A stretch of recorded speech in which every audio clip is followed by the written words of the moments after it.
The European Union has started to crumble with the EU imposing crushing sanctions on Hungary and Poland. And driving EU into disintegration is Biden's bizarre Ukraine policy.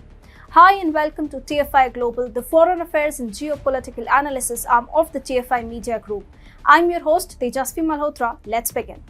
The EU Parliament adopted a resolution on Thursday welcoming the European Court of Justice's recent judgment that dismissed the actions of Poland and Hungary against the rule of law conditionality regulation.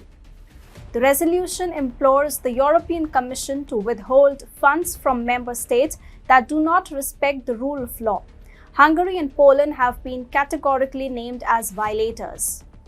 When the European Court dismissed Hungary and Poland rule of law challenge, both the countries had expressed a disaffection towards the EU. Polish Deputy Justice Minister Sebastian Kaleta had tweeted that there was a need for unity against the attack of our sovereignty. Kaleta had said Poland must defend its democracy against blackmail aimed at taking away our right to self-determination. Hungarian Justice Minister Judith Varga too dismissed the European Court ruling as a political judgment and proof of abuse of power by EU. Varga said the ruling is another application of pressure against our country because we passed our child protection law during the summer. Poland and Hungary have never been comfortable with the EU. Both the countries have a conservative society with anti-LGBT and anti-abortion laws that go against the larger EU agenda. During the refugee crisis too, the two countries were at odds with Western Europe and had refused to take their allocated share of refugees who fled the war in Iraq and Syria.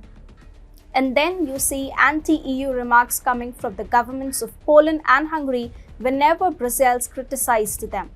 And to top it all, the US has provoked the Russia-Ukraine war.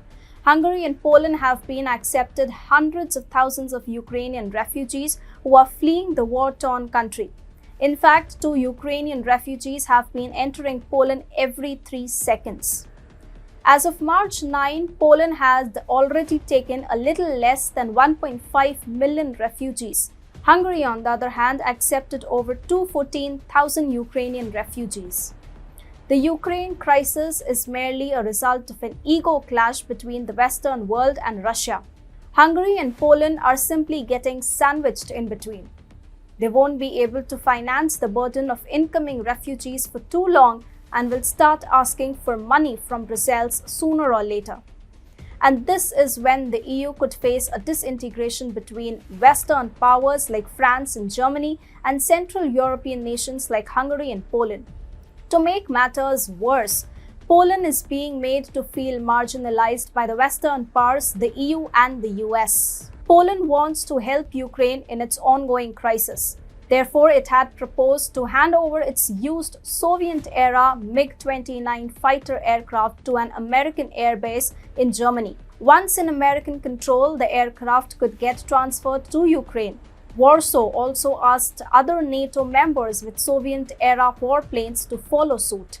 The Polish Foreign Ministry said at the same time, Poland requests the United States to provide us with used aircraft with corresponding operational capabilities. Poland is ready to immediately establish the conditions of purchase of the planes. The deal sounded fair, but Under-Secretary of State for Political Affairs Victoria Nuland expressed surprise and said, "I was in a meeting where I ought to have heard about that just before I came." So I think that actually was a surprise move by the Poles. The Pentagon too has stayed silent, so the US has seemingly shot down Warsaw's proposal. This is bound to further fuel anti-West sentiment in Poland. Biden's Ukraine policy has already created a sharp divide between Western and Central European countries. To add to it, the EU wants to sanction Poland and Hungary. With this, the beginning of the end of the EU may have already started and its disintegration could start from Poland and Hungary.